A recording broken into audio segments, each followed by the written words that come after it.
बस नूर के फर्जंदों की तरह चलो, इसलिए कि नूर का फल हर तरह की नेकी, रास्तबाजी और सच्चाई है। बाप और बेटे और रूह कुदस के नाम से। मेरे अजीज भाइयों और बहनों, आज रोज़ों का तीसरा इतवार है और रोज़ों के तीसरे इतवार पर हमारे सामने खुदा के कलाम से बड़ा खूबसूरत पैगाम है, बस नूर के फर्जंदों की तरह चलो। किस तरह चलो? बस नूर के फर्जंदों की तरह चलो, क्योंकि नूर के फर्जंदों में 3 तरह की जो खूबियां बयान की गई हैं, जो फल बयान किए गए हैं, उन पर गौर करें। पहली बात, हर तरह की नेकी। नूर में चलने वाला, नूर में रहने वाला या नूर का फर्जंद जो है, उसके लिए सबसे पहली चीज जो उसके अंदर होनी चाहिए वो है हर तरह की नेकी से वो भरपूर हो। उसके अंदर नेकी करने का जज्बा हो, उसके अंदर नेकी करने की रूह हो। और जिस शख्स के अंदर नेकी करने की रूह, नेकी करने का जज्बा, नेकी करने का इरादा नहीं, वो नूर का फर्जंद नहीं हो सकता। और दूसरी बात, नूर का फर्जंद जो बनता है या जो नूर के फर्जंदों की तरह चलना चाहता है या नूर का फर्जंद बनकर इस जहान में जिंदगी गुजारना चाहता है, उसके लिए जरूरी है कि वो रास्तबाजी की जिंदगी गुजारे। कौन सी जिंदगी गुजारे?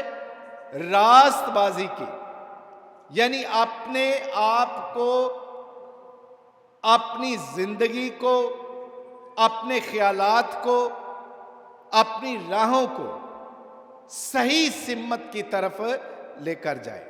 ऐसी सिमतें, ऐसे इरादे, ऐसे ख्यालात, ऐसी नियतें जो खुदा को पसंद हैं, उनकी तरफ अपने आप कर लेकर चले। और रास्तबाजी से मुराद ये भी है कि वो खुदा के उन हकाम को, खुदा की उन बातों को, खुदा के उन कवानीन को अपनी जिंदगी का हिस्सा बनाए और उसके मुताबिक चले। जब वो उसके मुताबिक चलता है तो फिर वो रास्तबाज बनता है।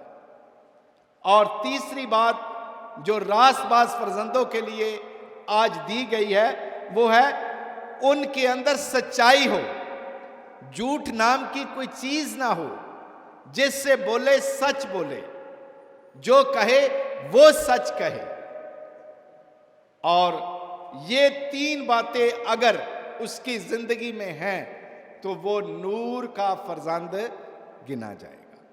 और खुदावंद ने हमें, मसीह यस्सु ने ये बड़ी दावत दी है कि तुम नूर बनो, क्योंकि नूर बनने से तुम बहुत सारी बुराइयों को, अपने इर्द गिर्द के अंधेरों को, अपने इर्द गिर्द की तारीकियों को तुम दूर कर सकते हो। लेकिन जब हम नूर बनेंगे ही नहीं तो हम तारीकी को कैसे दूर कर सकते हैं? अगर आप नूर बनेंगे, शम्मा बनेंगे, जब आप शम्मा देखते हैं जलती है, मोमबत्ती जब जलती है तारीक जगह पर आप उसको रखते हैं। आप इधर जरूरत है मोमबत्ती जलाने की? नहीं जरूरत।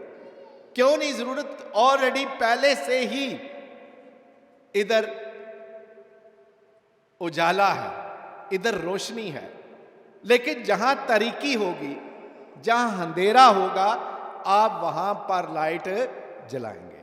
और जब आप लाइट जलाते हैं तो सारी चीजें रोशन हो जाती हैं, आप उनको वाज़िया तौर पर देख सकते हो। अगर तारीकी में नूर ना जलाया जाए, लाइट ना जलाई जाए, दिया रोशन ना किया जाए, शम्मा रोशन ना की जाए, तो क्या आप हर वो चीज जिसको आप ढूंढना चाहते हैं आसानी से ढूंढ सकेंगे? आप आसानी से ढूंढ सकेंगे? हम आसानी से उन चीजों को ढूंढ नहीं सकते। इधर उधर हाथ जरूर मारेंगे, बल्कि अपने आप से भी खौफ आएगा, क्योंकि अंधेरा एक खौफ की अलामत है। हमें एक खौफ आएगा, हमारा इत्मीनान कम होगा, क्योंकि जब अंधेरा होता है तो इंसान इत्मीनान के साथ काम नहीं करता, कॉन्फिडेंट नहीं होता, उसे एग्जैक्ट पता नहीं होता क्या चीज किधर पड़ी है और मैं उसे जल्दी पकड़ लूंगा। लेकिन जब रोशनी होती है, उजाला होता है, आप बेखौफ और इत्मीनान के साथ उस चीज के पास पहुंच जाते हैं। अपना सफर उजाले में अच्छे तरीके से कर सकते हैं। अगर देखें सड़क पर चल रहे हो, रात को अंधेरा होता है, आप हेडलाइट्स ना जलाएं या दूसरे लोग भी हेडलाइट्स ना जलाएं तो गाड़ियां किधर लगेंगी? एक दूसरे के अंदर टकरा जाएंगी। क्यों टकराएंगी? क्योंकि किसी को इत्मीनान नहीं है कि आगे क्या चीज आ रही है, क्या चीज नहीं आ रही है। तो कई दफा हमारी जिंदगी बिल्कुल ऐसे ही बन जाती है कि हम अंधेरे के अंदर रहते हुए अपने काम करते हैं, और जब अंधेरे में हम अपने अपने काम करते हैं तो बहुत सारे काम खराब कर बैठते हैं, जिंदगियों को खतरे में डाल देते हैं, अपनी जिंदगी को भी खतरे में डाल देते हैं और अगले की जिंदगी को भी खतरे में डाल देते हैं। तो इसलिए आज खुदा का कलाम मुकद्दस पौलुस रसूल के मुताबिक इफसियों की कलीसिया को लिखते हुए कहता है, पस नूर के फर्जंदों की तरह चलो। एक बड़ी अच्छी नसीहत आज हमें दी जा रही है कि हमारे अंदर एक ऐसा रूह, एक ऐसी फर्जंदियत जो नूर से पैदा होती है वो बनाओ, क्योंकि नूर का फल हर तरह की नेकी करने को है।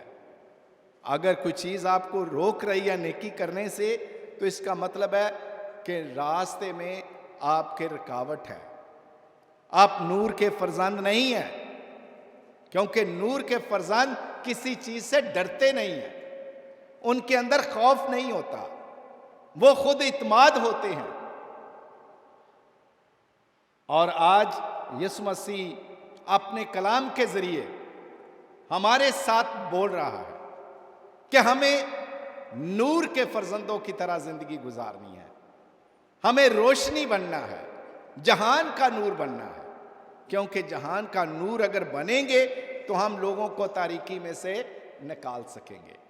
क्योंकि आज बहुत सारी दुनिया तारीकी में जकड़ी हुई है, बहुत सारे लोग तारीक कामों में लगे हुए हैं, तारीकी में अपनी जिंदगी गुजार रहे हैं। अगर उनके कामों को देखा जाए, उनकी जिंदगियों को देखा जाए, तो वो नूर की जिंदगी नहीं गुजार रहे, वो तारीकी की जिंदगी गुजार रहे हैं। और तारीकी की जिंदगी अपने लिए भी मुश्किल पैदा करती है और दूसरों के लिए भी मुश्किल पैदा करती है। आज हम अगर यीशु मसीह की अंजील जो आज हमारे लिए दी गई है उस पर गौर करें, तो लिखा है कि यीशु मसीह एक गूंगे की बदरू को, एक गूंगी बदरू को निकाल रहा था। किसको निकाल रहा था? कई दफा बदरुएं निकालने वाले सवाल करते हैं बदरुओं से, जिस बंदे को मार रहे होते हैं या जिसके अंदर बदरू होती है, औरत हो, मर्द हो, लड़का हो, लड़की हो, कोई भी हो, जिसके अंदर या बदरू के गिरफ्त में जो होता है, तो उसको बुलाते हैं, और जब बुलाते हैं तो वो उनका नाम बताते हैं। यीशु मसीह ने भी कई बदरूहों को निकाला और उनसे पूछा तुम कौन हो, तो उन्होंने कहा लश्कर। ऐसे ही है ना, इट मीन कि वो बोलती हैं, बदरूहें बोलती हैं हम कौन हैं। कई बताती हैं कि हम फलां हैं, फलां हैं, फलां हैं, फलां हैं, नाम बता देती हैं। तो यहां पर एक बदरू ऐसी है जो बोल नहीं रही, वो एक गूंगी बदरू को निकाल रहा था। वो क्या बताएगी? जो एक है ही गूंगी, वो क्या बताएगी? मैं कहां क्या हूं, कहां से आई हूं, किसने मुझे भेजा, क्यों मैं इसके अंदर आई? कितने सारे सवाल मसीह यीशु ने किए होंगे, लेकिन वो बदरू बोल नहीं रही, वो बदरू बोल नहीं रही। लेकिन फिर भी मसीह यीशु ने उस बदरू को निकाला। जब उसे निकाला तो लिखा है, जब वो बदरूहें निकल गई तो ऐसा हुआ, गूंगा बोला। फिर वो बोला। ये एक बदरू है जो गूंगी है, लेकिन हमारे अंदर भी बहुत सारी ऐसी बदरूएं हैं जो गूंगी हैं। हम बुलाते हैं लेकिन वो बोलती नहीं है, गुम हो जाती हैं। घरों में कई दफा देखो, कोई काम कहा जाए, चाहे बेटे को कहा जाए चाहे बेटी को कहा जाए, जब वो जिद में आ जाता है या आ जाती है तो उसको डंडे भी मारो, चपेड़े भी मारो, गुस्से भी हो, बाप बुलाए फिर भी नहीं बोलना, मां बुलाए फिर भी नहीं बोलना, भाई बुलाए फिर भी नहीं बोलना, बहन बुलाए फिर भी नहीं बोलना, खाला बुलाए फिर भी नहीं बोलना, फूफी बुलाए फिर भी नहीं बोलना। तो क्या हम लफ्ज इस्तेमाल करते हैं? एक गूंगी हो गई है, बोलती नहीं है, बताती कुछ नहीं है। हालांकि वो ठीक होती है, फिजिकली वो ठीक होती है, जिस्मानी तौर पर उसकी जबान काम कर रही होती है, लेकिन वो गूंगी बन जाती है क्योंकि उसके इरादे के मुताबिक, उसकी ख्वाहिश के मुताबिक, उसकी नीयत के मुताबिक, उसकी दिलकशी के मुताबिक हम कोई उससे बात नहीं करते। जो ही उसके मतलब की बात करेंगे उसकी गिरा खुल जाएगी। कई दफा ऐसा होता है कि सारा खानदान, सारा टब्बर बुला बुला के मुख्तलिफ तरीकों से भी, लेकिन वो नहीं बोलता, ना बोलता। कभी कभी ऐसे भी होता है। लेकिन जो ही किसी और आदमी को डाला जाए इस बात के लिए, हमारी तो नहीं सुनता, ना उससे बोलता है, तू ही करके कुछ देख। तो फिर जब उसकी ख्वाहिश के मुताबिक उसका पता चलता, उसका इरादा मिलता है, तो वो उसके सामने बोलती है या उसके सामने बोलता है।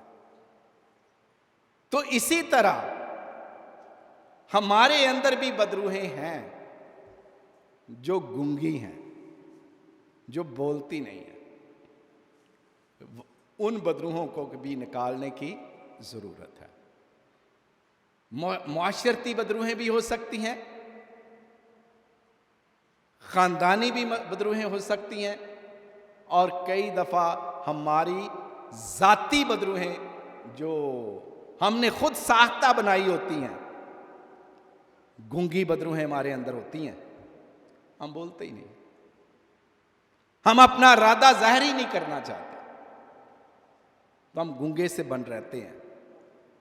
तो आज ये भी एक चीज है कि यीशु एक गूंगी बदरू को निकाल रहा है, और जब बदरू निकल गई तो गूंगा बोला। इसी तरह वो बंदा भी, या वो बेटी, या वो बेटा, या वो खामन, या वो बीवी, उस वक्त बोलेगी जब उसकी ख्वाहिश के मुताबिक बात की जाएगी। तो ये एक ऐसी बदरू है जो खानदानों के अंदर अक्सर पाई जाती है। हम इन बदरूहों की बातें तो करते हैं कि बदरूहें निकालो, लेकिन जो हमारे अंदर बुराई की बदरू है, उसको हम कैसे निकालें। हमारे अंदर बुरी रूह भी तो है जो हमसे बुरे इरादे, बुरी नीयत, बुरे ख्याल हमारे अंदर पैदा करती है और हम वो करने को ज्यादा तरजीह देते हैं। नेकी करने के लिए वक्त लगता है। कई बार हम सोचते हैं, लेकिन बुराई करने के लिए हमें मिनट भी नहीं लगता। एक छोटी सी चिंगारी चाहिए किसी को इश्तियाल दिलाने के लिए। तो जब छोटी सी चिंगारी ये इब्लीस किसी भी शक्ल में हमें लगा सकता है, भाई की शक्ल में लगा सकता है, दोस्त की शक्ल में लगा सकता है, सहेली की शक्ल में लगा सकता है। वो छोटी सी चिंगारी किसी के खिलाफ लगानी हो तो छोटी सी बात करते हैं, वो बात ऐसे बनाएगा या ऐसे बनाएगी कि एकदम आपका दिमाग जो है खौल जाएगा, आप तड़प उठेंगे और आपका खून इतना खौलता है कि दिल करता है कि मैं अभी जाकर उसका मुंह नोच लूं। ये बुराई, ये देखो कितनी जल्दी पकड़ता है इंसान जब किसी को बुराई की तरफ लेकर चलता है। और हम बुराई करने के लिए एकदम तेजी से चलते हैं, जबकि अच्छाई करने के लिए, नेकी करने के लिए हम हजार दफा सोचते हैं कि हम ये करें या ना करें। लेकिन अगर हम आज खुदा के फर्जंद और नूर के फर्जंद बनना चाहते हैं तो अपने अंदर आज तीन चीज़ों को जगह दें तो देखिए आपकी ज़िंदगी कैसी सहल गुजरती है, अच्छी गुजरती है और खुदा की मर्ज़ी के मुताबिक गुजरती है। पहली चीज़ जो आपके अंदर आज रोज़ों के तीसरे इतवार पर अपने आप को इसके लिए तैयार रखो। पहली चीज़, हर तरह की नेकी, हर तरह में बहुत सारी चीज़ें आ जाती हैं। नेकी तो नेकी है, लेकिन वो कह रहा है हर तरह की नेकी से पीछे नहीं हटो। जहां भी देखते हो मौका कि इधर मैं नेकी कर सकता हूं, मेरे पास नेकी करने का इरादा मौजूद हो सकता है, मेरे अंदर नीयत भी पैदा हो सकती है, उस नेकी को करने के लिए तैयार हो जाओ। कई दफा हम हिचकिचाहट में पड़ जाते हैं, कई दफा हम नेकी को इस अंदाज में देखते हैं कि शायद पैसे देने से नेकी होती है, चीज देने से नेकी होती है। नेकी किसी के साथ अच्छा बर्ताव करने से भी नेकी होती है, किसी को अच्छा मशवरा देने से भी नेकी होती है, किसी को सही रास्ता दिखाने से भी नेकी होती है। यानी हर तरह की नेकी आपको करनी चाहिए। और दूसरी बात, अपने आप को रास्तबाज बनाएं, क्योंकि रास्तबाज की जिंदगी बहुत खूबसूरत जिंदगी है। खुदा इससे खुश होता है, क्योंकि खुदा के नज़दीक रास्तबाज लोग खुदा को पसंदीदा हैं।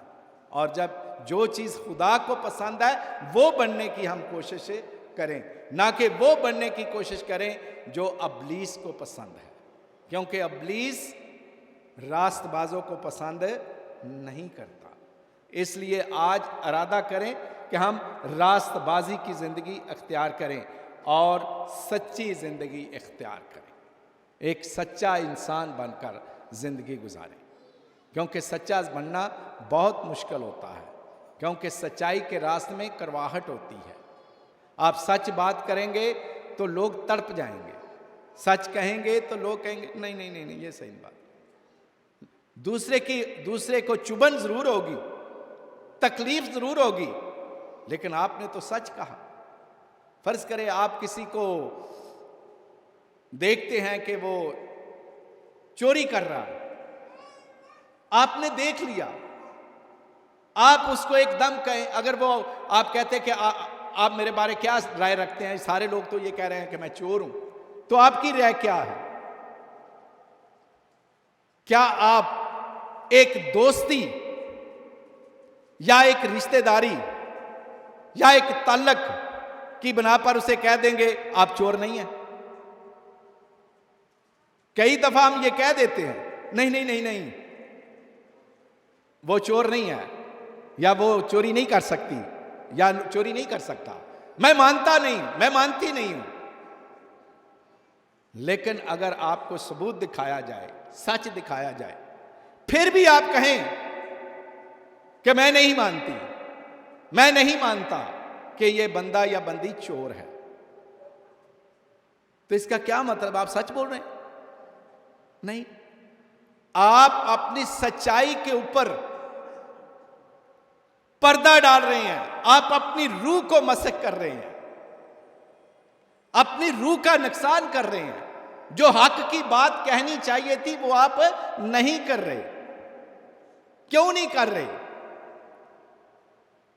क्योंकि आपको सच्चाई से ज्यादा वो बंदा या वो बंदी जरूर अजीज है। सच्चाई से ज्यादा आपको उसका तल्लक और उसका रिश्ता आपसे ज्यादा जरूरी है, जबकि खुदा ऐसे तल्लक को, ऐसे रिश्ते को पसंद नहीं करता जो किसी की बुराई पर पर्दा डाले। उसको बताओ, उसको बताओ कि ये तुम में खामी है, ये तुम में गलती है, और इस गलती को दूर करो। अगर तुमने चोरी किया, डाका डाला, कुछ भी बुरा काम किया, उसको बिठाकर समझाओ। अगर वो नहीं समझता तो फिर आपकी गलती नहीं है, क्योंकि आपने उसके मुंह पर सच्चाई की बात कही। लेकिन अगर वो नहीं मानता या नहीं मानती तो फिर उस पर गुनाह है, आप पर गुनाह नहीं है। आप पर गुनाह उस वक्त होता है जब आप उसके गुनाह पर पर्दा डालने की इंतहाई कोशिश करते हैं। जब उस पर कोशिश करते हैं तो फिर खुदा को ये बात पसंद आपकी नहीं आती। आप नूर के फर्जंद नहीं होते, ना नूर के फर्जंद बनते हैं, क्योंकि नूर का फर्जंद बनने के लिए आपको उजाला करना पड़ेगा। आपको उजाला करना पड़ेगा।